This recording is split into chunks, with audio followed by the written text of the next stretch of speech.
Hi everyone, and welcome to Dave's Brick House. It's not quite outdoor weather yet here in the Pacific Northwest, but I figured I'd get us in the mood by taking a look at a houseboat MOC I built in late 2019. So grab your swimsuit and follow me.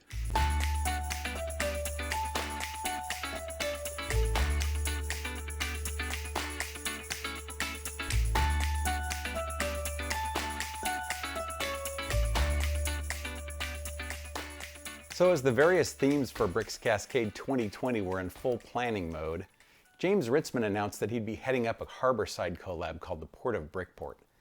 As discussions continued on Facebook, someone asked about doing houseboats, and that immediately sounded fun to me.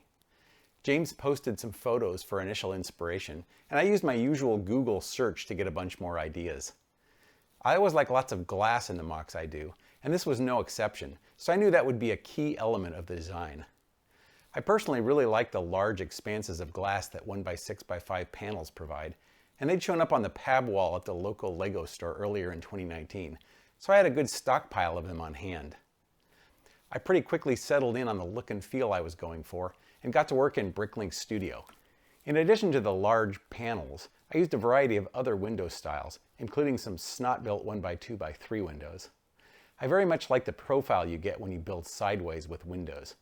It takes a bit to get used to the geometry that will work for this technique, but once you understand it, it can be really nice in all kinds of designs.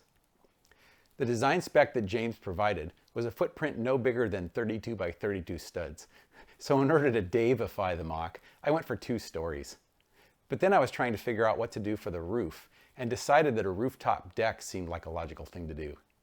That gave me a chance to work a bit on exteriors, but this houseboat also has interiors. More on that in just a bit. So on with the tour. Starting at the front of the house, there's a basic entryway with a window column that matches the other first floor front windows. The front also has some flower boxes below the windows and a couple of lighted posts. Sadly, they aren't actually lighted, as there wasn't a good way to hide the wires.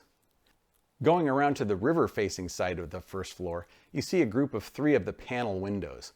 Note that I put door rail pieces above and below the panels to add a bit of depth and texture. Now let's take a look inside. On the first floor, we have a kitchen area with a cooktop and a coffee maker, and a breakfast bar, although in this case maybe I should call it a pizza bar.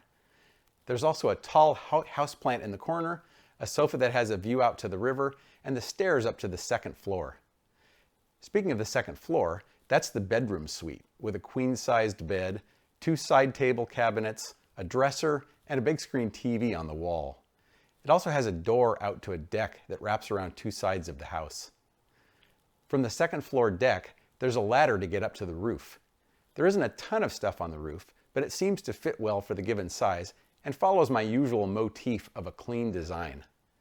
Items include a nice big barbecue, another plant, and a couple of deck chairs with an umbrella. The minifigs here are really living in style.